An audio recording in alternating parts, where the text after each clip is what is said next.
Reconocimientos a nuestra Madre Espiritual, Cristo Lisbeth. Gracias a nuestra Salvadora, tenemos derecho a entrar en el reino de Dios, en la mente. Hoy entendemos que la familia es un núcleo de personas compuesto por un padre, una madre y sus hijos. Si falta uno de ellos, no se puede hablar con propiedad sobre la familia. Ahora, si hoy hablamos de la familia espiritual de Dios, se toma el mismo principio basado en Hebreos 11:3. Leamos. Por la fe entendemos haber sido constituido el universo por la palabra de Dios, su esposa, Cristo Lisbeth, de modo que lo que se ve fue hecho de lo que no se veía, la Trinidad espiritual. Esta versión se lee así: y nosotros creemos que Dios creó el universo, sus hijos nacidos del Espíritu, con una sola orden suya, por medio de su esposa. Lo que ahora vemos fue hecho de cosas que no podían verse. Una orden es un edicto, un estatuto, una ley. En otras palabras, esa orden suya es su misma esposa, figura de la voz de Dios. Recordemos, se dijo: hagamos al hombre a nuestra imagen. Es la proyección de la familia espiritual de Dios. El padre engendró a su esposa y la esposa parió a sus hijos. Luego, esos hijos se multiplicaron como las estrellas, las primicias, y como la arena del mar, los jafeitas. Si esa orden es sinónimo de una ley, obviamente es la ley de Dios. Hoy entendemos que representa o personifica a Cristo Lisbeth, la unigénita esposa de Dios, o sea, ella representa la ley espiritual, porque tanto su mente, lugar santísimo, y su cuerpo, el lugar santo, están glorificados. Además, es importante reiterar la frase: por la fe entendemos haber sido constituido el universo por la palabra de Dios. Representa a su mismo cuerpo, a su amada esposa, el Verbo hecho carne, el Cristo inmortal. Ese universo creado es la simiente espiritual de Dios Melquisedec Lisbeth, y él mismo fue creado de lo que no se veía. Ese universo es su simiente espiritual, su nación santa, ese pueblo adquirido por Dios.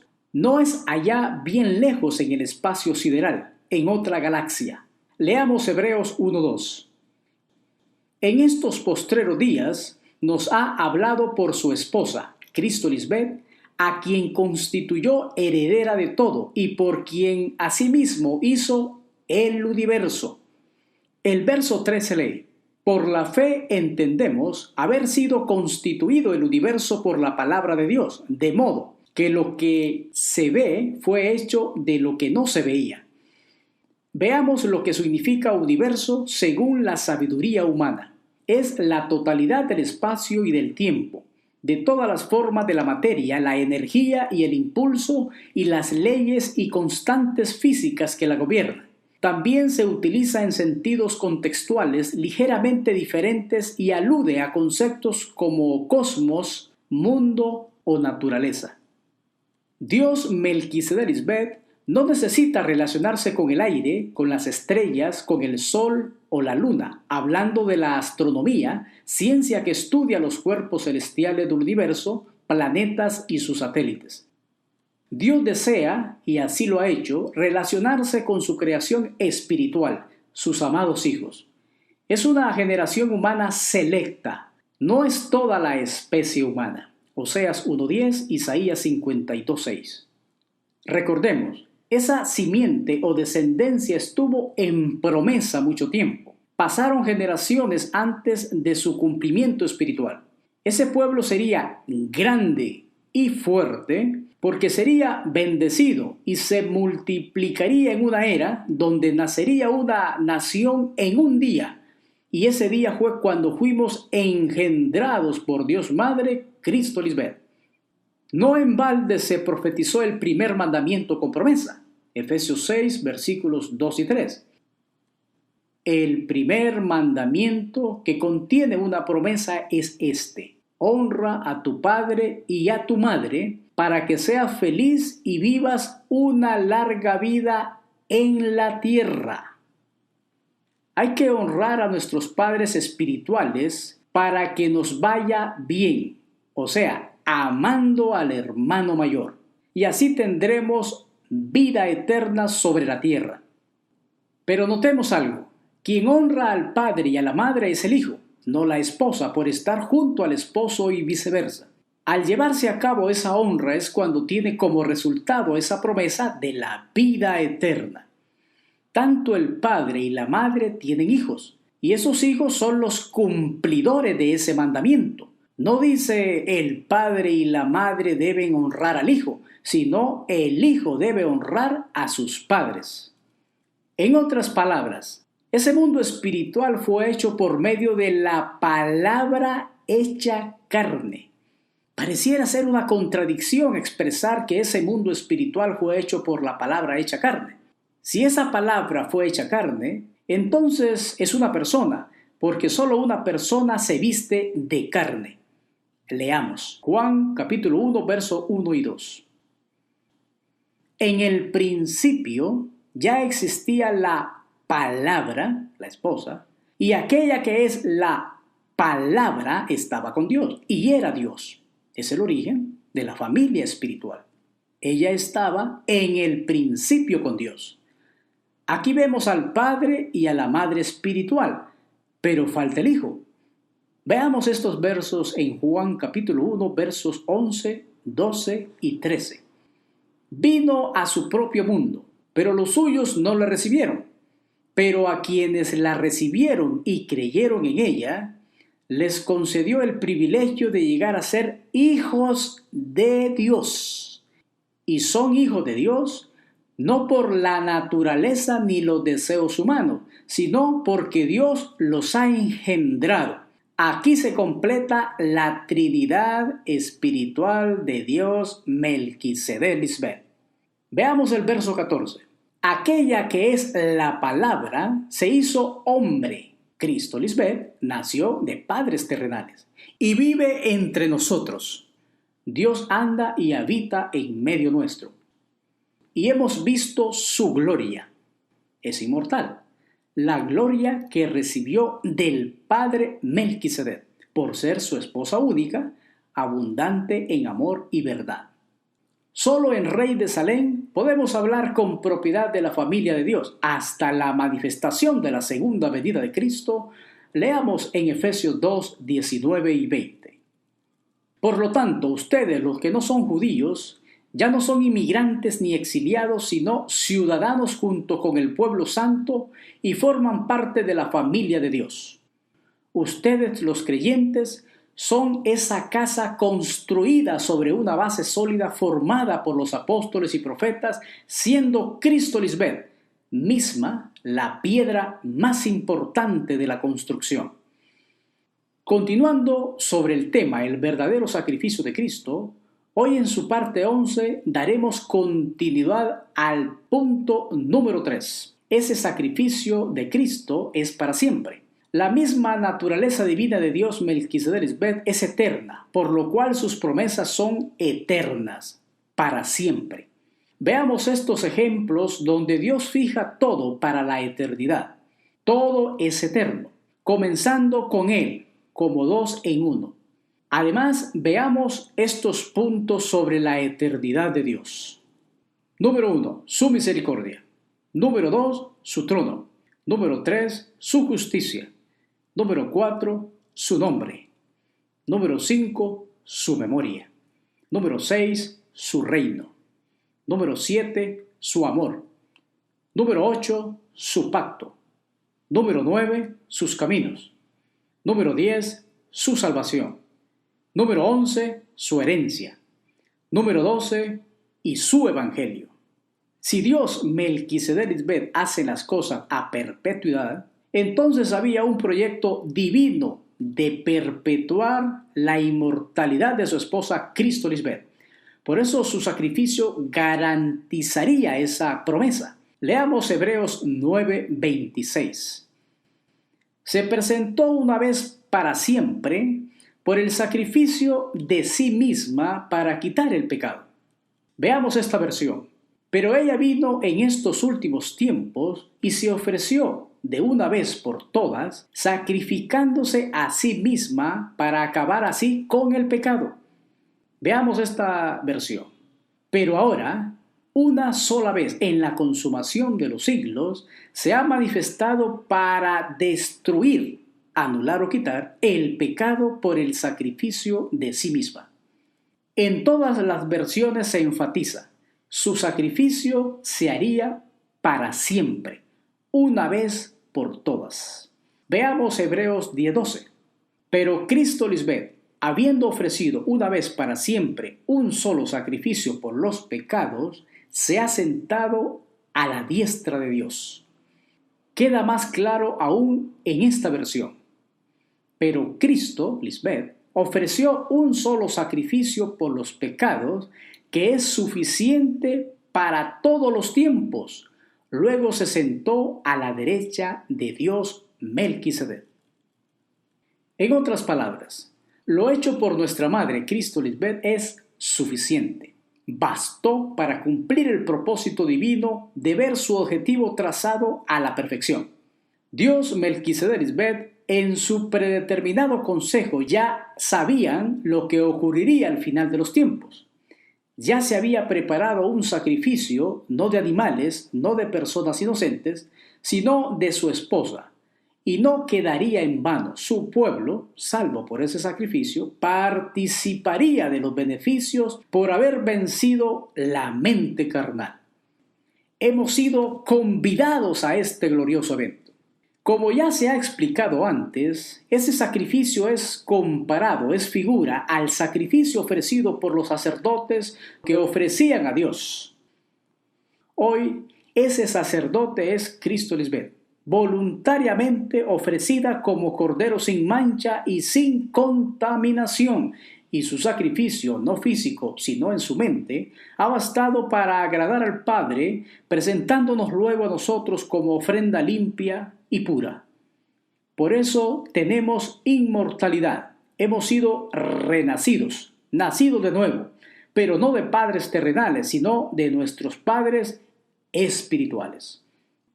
Por morir a la mente carnal, nosotros los hijos dignificamos a Cristo Lisbeth. En otras palabras, le damos honra, le engrandecemos porque su sacrificio no ha sido en vano. Somos beneficiarios directos por ser su simiente espiritual. Basados en Hebreos 9:26, hoy veremos el punto número 4. Quitó de en medio el pecado. Recordemos, hemos desarrollado extensamente estos puntos. Número 1, hemos visto quién es el Cordero para el sacrificio espiritual, es la esposa de Dios, Cristo Lisbeth. Número 2, vimos que ella se ofreció en sacrificio en la mente una vez. Número 3, ese sacrificio fue para siempre. Y finalmente, abordaremos y daremos inicio al cuarto punto, su sacrificio quitó el pecado. Esa palabra pecado ha sido tan mal interpretada por la teología, aprovechándose así de la ingenuidad de las personas. Por eso hoy la humanidad sufre las consecuencias de la mala interpretación bíblica. Ya hemos dicho, la única autorizada para interpretar la Biblia es la esposa de Dios, más nadie. Hablando sobre pecado, los católicos han sido tan osados en clasificar los pecados en 7. Les llaman los 7 pecados capitales y son la soberbia, la avaricia, la envidia, la ira, la lujuria, la gula y la pereza. Según el Catecismo Católico, estos pecados capitales generan otros pecados. Pero el colmo fue la de un monje católico africano. Este catalogó no en 7 los pecados principales, sino en 8, y los dividió en 2 categorías. 4 vicios hacia el deseo de posesión. 1. Gula y ebriedad. 2. Avaricia, amor hacia el oro. 3. Lujuria. 4. Vanagloria. 4 vicios irascibles que, al contrario de los concupiscibles, no son deseos sino carencias, privaciones, frustraciones. Número 1. La ira, cólera irreflexiva, crueldad, violencia. 2. Tristeza. 3. pereza, depresión profunda, desesperanza. 4. Orgullo. Si hacemos un poco de historia, en el siglo VI, el Papa romano Gregorio Magno confeccionó una lista propia definida con distinto orden, reduciendo los vicios a 7. Consideró que la tristeza era una forma de pereza. Tomás de Aquino respetó esa misma lista, pero con otro orden. El poeta Dante Alighieri utilizó el mismo orden del Papa Gregorio Magno en el Purgatorio, la segunda parte del poema La Divina Comedia.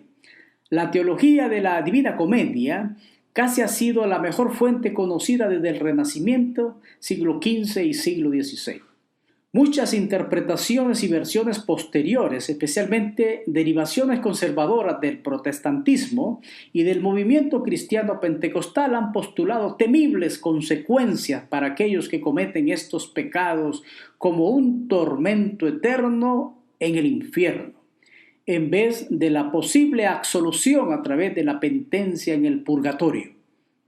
Como vemos, se la han pasado jugando a la iglesia porque ese tormento eterno y el infierno no existen como un lugar físico, ni en el más allá ni en el más acá.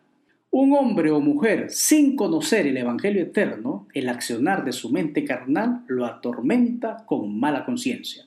Y ese infierno es su propia mente diabólica. Esos pensamientos adámicos figura del gobierno carnal del hermano mayor, el diablo o Satanás. Pero se aclara, todo está en la mente del hombre, no fuera de él. Por otro lado, el hombre natural, animal, sin este conocimiento se atreve a perdonar pecados para justificarse ellos mismos.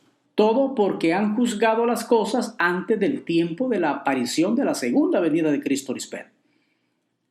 Así que no juzguéis nada antes de tiempo hasta que venga el Señor Cristo Lispet, el cual aclarará también lo oculto de las tinieblas, mentes no alumbradas, y manifestará las intenciones de los corazones. ¿Y qué es lo que nos ha aclarado nuestra Madre Espiritual respecto al pecado? Sencillo. Pecado es no creer en la esposa de Dios, Cristo Lispet. No tenemos que irnos a la era del oscurantismo, ni al Renacimiento, ni a las cruzadas para saber qué es pecado. Según el más alto conocimiento divino, estamos hablando de la interpretación pura de la autora de la vida, Cristo Lispet. No apreciar, no valorar, tomar de menos o en poco su aparición pública en este tiempo se constituye en pecado, porque ella es la personificación de la ley. Ella ha escrito la ley espiritual en nuestras mentes. Leamos Romanos 7:7. ¿Qué diremos pues? ¿La ley es pecado? En ninguna manera. Pero yo no conocí el pecado sino por la ley. En el tiempo de Pablo la ley estaba representada en Cristo María. Hasta que ella no apareció físicamente no había pecado en su era. Recordemos, pecado es errar al blanco. Al no aceptar su mensaje y a su persona se pecaba. Ahora, en este tiempo del fin es de la misma manera con Cristo Lispet. Cuando el Cristo aparece y nos dice los mandamientos del reino de Dios y no los cumplimos, cometemos pecado. Ahora, pecado para la religión es una palabra, una acción que va en contra de la voluntad de Dios. Ese concepto es de ellos, no de Dios Melquisedec Lispet. Se aclara, la religión ha definido qué es pecado para ellos, sin tomar en cuenta su real significado. Y es entendible porque ellos no conocen a Dios. Han oído hablar de Dios, eso es muy diferente. Se reitera, se hace énfasis, pecado es errar, no creer en la enviada de Dios en medio de los hombres. ¿Cuál es la voluntad de Dios? Que amemos y creamos en su esposa Cristo Lispet. Leamos Efesios capítulo 1, versos 7 al 10. En quien tenemos redención por su sangre, el perdón de pecados según las riquezas de su gracia, que hizo sobreabundar para con nosotros en toda sabiduría e inteligencia, dándonos a conocer el misterio de su voluntad, amar a su esposa según el beneplácito, el cual se había propuesto en sí mismo. Verso 10. De reunir todas las cosas en Cristo, en la dispensación del cumplimiento de los tiempos. Entonces, si pecado es no creer en la esposa de Dios, ¿qué son las borracheras, el adulterio, la fornicación, la envidia y cosas semejantes a estas? Son obras de la carne. Esa es la personalidad del hermano mayor, el diablo, Satanás. Y el que practica tales cosas no heredará el reino de Dios. Recordemos, el reino de Dios no queda en el cielo, en la atmósfera, sino en la mente espiritual de los que creemos en Cristo Lisbeth. El reino está en la mente limpia, producto del sacrificio de Cristo Lisbeth. Por lo tanto, no creer en ese sacrificio y no apreciar que Dios se haya tomado el tiempo de prepararle cuerpo en medio nuestro es tomar en poco la segunda venida. Eso es pecado. Se profetizó poner fin al pecado mediante el espíritu de vida, símbolo de la sangre de Cristo. Ya se ha dicho en esta serie de temas lo siguiente: el Cristo histórico, Cristo María, no quitó el pecado de nadie, porque fue asesinada injustamente. Además, Dios nunca ha tratado con la humanidad en general, solo con su pueblo selecto. Igual pasa ahora, solo nosotros servimos al Dios vivo. Hoy se aclara el tipo de muerte sufrido por Cristo Lisbeth. Ella murió a su mente carnal y se inmortalizó. Haciendo nosotros lo mismo, obtenemos también la vida eterna. Por lo tanto, el objetivo del ministerio Rey de Salem es presentarle a la humanidad la segunda venida de Cristo, quien personifica la misma ley de Dios. Todo aquel que no conoce este mensaje ni ha oído hablar de ella está sin pecado. No así las vírgenes insensatas, ellas sí están en pecado, porque estando en medio nuestro no se sometieron a Cristo Lisbeth y salieron huyendo por la limpieza y el orden traído en su ministerio como el Cristo del siglo XXI. Esos son los suyos que no la recibieron. En ellos reina la muerte física al no recibir la inmortalidad. Prefirieron mejor los deleites temporales de su carne. A eso vino Cristo, a quitar el pecado. Zacarías 3:9, Hebreos 9:14 y 15. Dios Padre amó tanto a su mundo, a sus hijos, que envió a su esposa unigénita para que todo aquel que cree en ella tenga vida eterna, inmortalidad. Pero hay una situación: todo aquel que blasfeme contra la Espíritu Santa no tiene perdón. Lo delicado de este asunto es que el Espíritu Santo, como lo conoce el sistema religioso, es la esposa de Dios, la Espíritu Santa. Por eso, en esta etapa del fin de los tiempos, claramente se ha dicho: el Cristo postrero o el Cristo inmortal es una mujer, y siempre ha sido una mujer. Por eso, blasfemar contra ella es mortal. Ese pecado original del que tanto habla la teología tradicional ha tenido en vilo al mundo. Según ellos, ahí se manchó toda la humanidad como consecuencia de la caída del primer hombre, Adán, acto efectuado en el jardín del Edén. Por eso, la segunda venida de Cristo al corazón de la tierra, en la mente de los hombres, es tan fundamental porque además de explicar las figuras para la correcta interpretación de las Escrituras, desnuda las intenciones de los hombres malos y perversos. Para el caso, el jardín del Edén es la proyección de la mente de los hijos de Dios. Y como se ha dicho antes, Adán no existió como ser humano. Es una figura de la mente desobediente que niega a Dios después de haberles escuchado. Por lo tanto, si Adán jamás existió, el hombre natural, animal, creado del polvo de la tierra, representa el error que cometieron las vírgenes insensatas al no aceptar a la esposa de Dios, Cristo Lisbeth, iniciando su ministerio una vez Dios Padre se sentó en la mente de ella. Ese es el pecado válido en este tiempo. Lo descrito en Génesis del pecado de Adán es una profecía cumplida en la segunda venida de Cristo.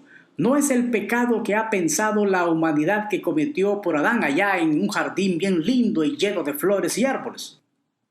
Ese jardín está en la mente, y si ahí se visualizó proféticamente al hombre viviendo en paz y armonía con Dios, eso solo ha ocurrido ahora cuando la creación espiritual, la familia de Dios, acepta el sacrificio del Cristo inmortal. La otra, la mente carnal, Adán, es figura de los hijos rebeldes e insensatos opositores al orden establecido por Dios como dos en uno.